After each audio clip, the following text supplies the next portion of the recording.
Hello guys, welcome in my channel Gyan Prava. This is Akash Mehta. Today I am going to teach the French Revolution. यह lecture French revolution की part 1 है. अगर आपको हमारा lecture पसंद है तो सब्सक्राइब और बेल आइकन पर क्लिक करना ना भूलें. चलिए अब हम लोग इस चैप्टर को शुरू करते हैं. फ्रेंच रिवॉल्यूशन 14 जुलाई 1789 में हुआ था. यह यूरोप और पूरे विश्व का एक ऐतिहासिक आंदोलन है. यह रिवॉल्यूशन मोनार्किकल सिस्टम के खिलाफ और यहाँ के लोग इक्वालिटी, लिबर्टी और फ्रीडम की मांग कर रहे थे. इस रिवॉल्यूशन में फ्रांसीसी नागरिकों ने मोनार्किकल सिस्टम के खिलाफ आवाज़ उठाया और साथ ही राष्ट्रवाद को प्रोत्साहित किया, दैट इज नेशनलिज्म को. यह रिवॉल्यूशन यूरोप के सभी राज्यों के लिए एक प्रेरणादायक रिवॉल्यूशन है. अब हम लोग इस चैप्टर की कंटेंट की बात करते हैं. तो देखिए, किसी भी रिवॉल्यूशन को समझने से पहले हम लोग को उसके बैकग्राउंड की नॉलेज होनी चाहिए कि कोई भी रिवॉल्यूशन होती है उसके पीछे कोई वजह होती है. इसलिए हम लोग को जब तक उसकी सोसाइटी की नॉलेज नहीं होगी हम लोग को रिवॉल्यूशन समझ में नहीं आने वाली है. तो सबसे पहला टॉपिक है हमारा French society during the late 18th century. सबसे पहले हम लोग समझेंगे 1750 से 1800 तक के बीच में यहाँ का सोसाइटी कैसा था. फिर यहाँ के लोग को सरवाइव करने में क्या दिक्कतें आ रही थी, क्या संघर्ष करनी पड़ रही थी. फिर फिलॉसफर की क्या विचारधारा थी. फिर रिवॉल्यूशन का क्या परिणाम होती है. और फाइनली किस प्रकार से फ्रांस एक संवैधानिक राजतंत्र बन जाती है. फिर थर्ड टॉपिक है हमारा फाइनली फ्रांस मोनार्किकल सिस्टम को एबॉलिश कर देती है, समाप्त कर देती है और एक गणतंत्र राज्य बन जाती है. फिर इस रिवॉल्यूशन में महिलाओं का क्या योगदान था. और फाइनली हम लोग लास्ट टॉपिक जो हम लोग समझेंगे किस प्रकार से गुलामी प्रथा का एबॉलिशन हो जाता है इस रिवॉल्यूशन के बाद. तो सबसे पहला टॉपिक है हमारा French society during the late 18th century. 1774 में 20 साल का एक युवा राजकुमार जो बॉर्बन डायनेस्टी से बिलोंग करते हैं, लुइस 16, जिन्हें फ्रांस का राजा बना दिया जाता है. उनका विवाह ऑस्ट्रिया की राजकुमारी मैरी एंटोनेट से होता है. मैरी एंटोनेट काफ़ी एक्स्ट्रावेगेंट और बिना मतलब का ये राज्यों के कार्य में हस्तक्षेप किया करती थी. काफ़ी लंबे समय से फ्रांस वार में इन्वॉल्व था और इनकी जो कोर्ट की जो खर्च थे, एक्सपेंस थे, वो काफ़ी ज़्यादा था, जिनके कारण से इनके राज्य में ज़्यादा धनराशि नहीं थे क्योंकि आर्मी को मेंटेन करना पड़ता था, फिर कोर्ट के सभी ऑफिशियल्स को मेंटेन करना पड़ता था. तो इन सभी को फुलफिलमेंट करने के लिए इनके पास ज़्यादा धनराशि नहीं थी. लुइस 16, अब देखिए इनके पास तो धनराशि नहीं है, फिर भी ये अमेरिकन के 13 राज्य को मदद करते हैं ब्रिटेन से आज़ाद दिलवाने में, क्योंकि बस ब्रिटेन को नीचा दिखाने के लिए. तो इसमें अमेरिकन को तो इंडिपेंडेंस मिल जाती है ब्रिटेन से, मगर इस रिवॉल्यूशन से लुइस 16 को काफ़ी नुकसान होता है. पहले से लुइस 16 $2 बिलियन लीवर डेब्ट के कर्ज में थे. लीवर्स वहाँ की करेंसी है जिस प्रकार से इंडियन की करेंसी रुपीज है. तो इस वार के बाद उन्हें 1 बिलियन लीवर और लोन बढ़ जाती है, जिसके कारण जो मनी लेंडर रहते हैं वो अपने इंटरेस्ट 10% चार्ज करते हैं लोन पर. अब देखिए, अब ये लोन का इंटरेस्ट को फुलफिलमेंट करना और फिर आर्मी को मेंटेन करना, अपने दरबार को मेंटेन करना, ये सभी चीज़ को मेंटेन करने के लिए जो लुइस 16 थे वो थर्ड स्टेट्स के टैक्सेस में वृद्धि करना चाहें, दैट मीन्स बढ़ाना चाहें. अब हम लोग समझते हैं कि ये थर्ड स्टेट कौन थे. तो बेसिकली फ्रांस का जो सोसाइटी था वो 3 पार्ट में विभाजित था. फर्स्ट स्टेट, सेकेंड स्टेट और थर्ड स्टेट. फर्स्ट स्टेट आते थे क्लर्जी, सेकेंड स्टेट आते थे नोबिलिटी और थर्ड स्टेट आते थे हमारा पीसेंट. तो फर्स्ट स्टेट में यहाँ पे आपको फिगर दिख रहा होगा, ये देखिए, ये क्लर्जी थे हमारे प्रीस्ट जो चर्च के पुजारी लोग, और नोबिलिटी राजशाही लोग, दैट मीन्स राजा या राजा के वंशज, या हम सिंपली बोल सकते हैं जो राज के सबसे अमीर लोग हो गए. और इसके अलावा उनके अलावा जो भी नागरिक बचे, जो भी सिटीजन बचे, वो सभी आते थे इसमें, that means lawyer, teacher, merchant, peasant, वो सभी आते थे थर्ड स्टेट में. तो देखिए फर्स्ट स्टेट क्या है. फर्स्ट स्टेट को एक, दैट मीन्स फर्स्ट स्टेट के पास एक फर्स्ट स्टेट चर्च के विशेष कार्यों के लिए पादरियों को नियुक्त किया गया। इन्हें they enjoyed certain privileges by birth. देखिए इन्हें भी सर्टेन प्रिविलेजेस मिला था, दैट मीन विशेष अधिकार मिला था जन्म से। दैट इज इन्हें किसी प्रकार के टैक्सेस राज्य को नहीं देना था। फर्दर ये एक टैक्स लागू किए थे, उस टैक्स का नाम था तीथे, ये फ्रेंच वर्ड है, जो ये पीजेंट से लिया करते थे, जिसमें पीजेंट की जितनी भी एग्रीकल्चर प्रोडक्शन होती थी उसकी 1/10 पार्ट इन्हें चर्च को देना पड़ता था। सेकेंड स्टेट नोबिलिटी, राजशाही लोग आते थे इसमें, that means rich aristocrat people, जो राजशाही जो काफ़ी रईस लोग इस राज्य के थे वो इस कैटेगरी में आते थे। इन्हें भी प्रिविलेजेस मिला था, दैट मीन्स इन्हें भी किसी प्रकार के टैक्सेस नहीं देना था राज्य को। इन्हें भी एक स्पेशल फ्यूडल प्रिविलेजेस मिला थे जो ये पीजेंट से लिया करते थे। डैट मीन्स जो मैक्सिमम जो यूरोप की जो मैक्सिमम जो फ्रांस की लैंड थी, जो वहाँ की भूमि थी, वो इन्हीं लोगों के पास हुआ करती थी।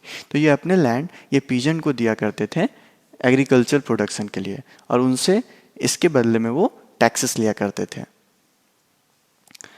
थर्ड स्टेट आते थे हमारे, बेसिकली इसमें कम्युनिटी में सबसे ज़्यादा हमारे किसान थे, ठीक है।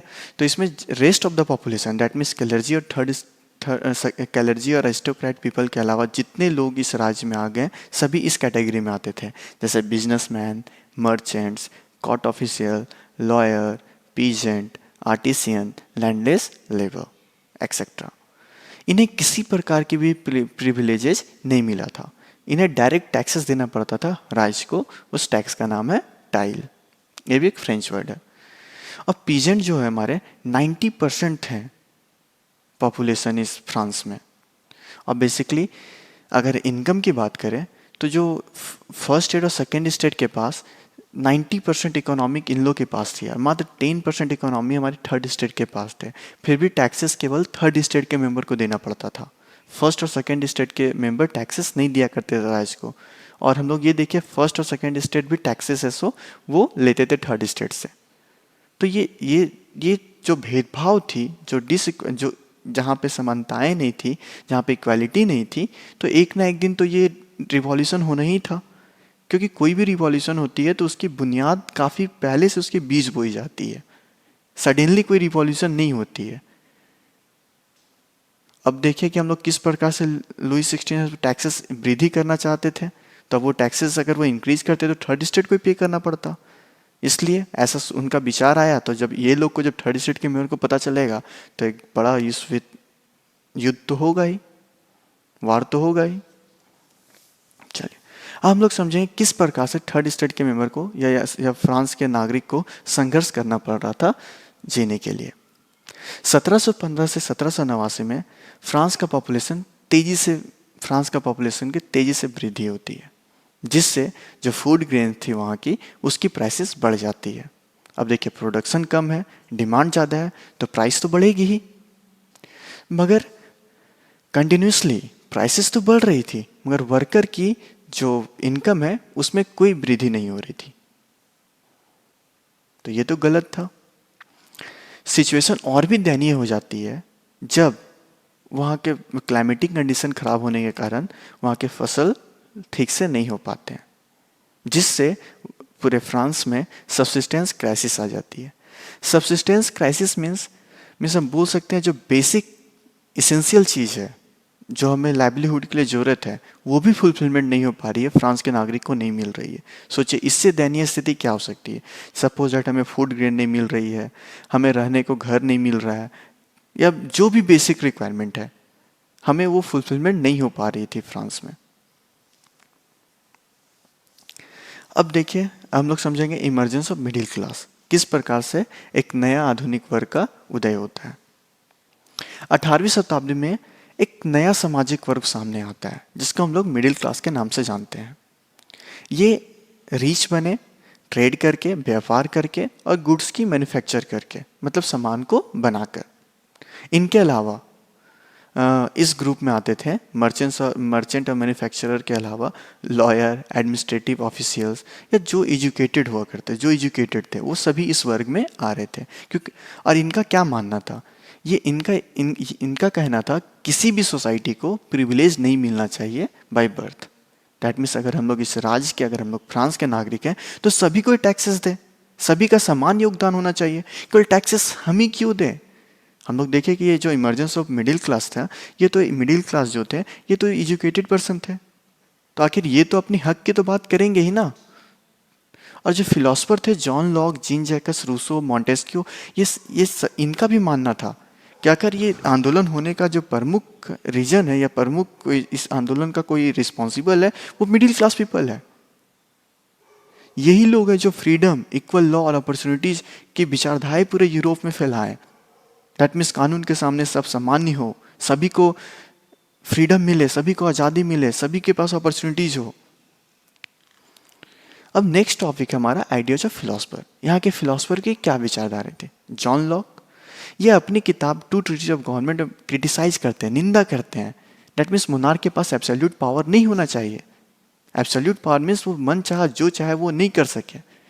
दैट मीन्स उनकी पावर को लिमिटेशन करने की जरूरत है, कम करने की जरूरत है। अगर उन्हें कोई भी परमिशन लेना है तो यहाँ के नागरिक से विचार कर ले।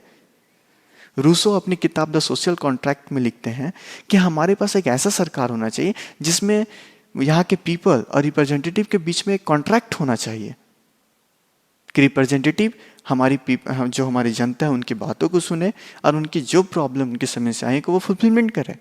अगर वो नहीं कर सकते हैं तो यहाँ के पीपल उन्हें चेंज कर सके। मॉन्टेस्क्यू अपनी किताब the spirit of the law में इस बात को स्ट्रेस डालते हैं कि पावर का विभाजन होना चाहिए लेजिस्लेचर, एग्जीक्यूटिव और जुडिशरी में। दैट मीन्स कानून बनाने के लिए कोई और होना चाहिए, उसे लागू करने के लिए कोई और जुडिशरी मीन्स न्यायपालिका, न्याय दिलाने वाला कोई। ऐसा नहीं कि राजा ही ये कानून भी बनाएगा, वही लागू भी करेगा और वही न्याय भी दिलाएगा। ऐसा नहीं होना चाहिए, पावर का विभाजन होना चाहिए। इससे क्या होता है, सोसाइटी में यूनिटी बना रहता है। दैट मीन्स सभी के पास पावर है। तो ये जो विचारधाराएं हैं जो मिडिल क्लास का, ये बुक्स या न्यूज़पेपर के माध्यम से पूरे फ्रांस में फैल रही थी। और जैसे यहाँ के नागरिक को ये बात पता चला कि नहीं, लुई 16 टैक्सेस बढ़ाने वाले हैं, वृद्धि करने वाले हैं, जिससे यहाँ के जो थर्ड स्टेट के मेंबर थे वो काफ़ी एंगर हो जाते हैं, काफ़ी गुस्सा हो जाते हैं।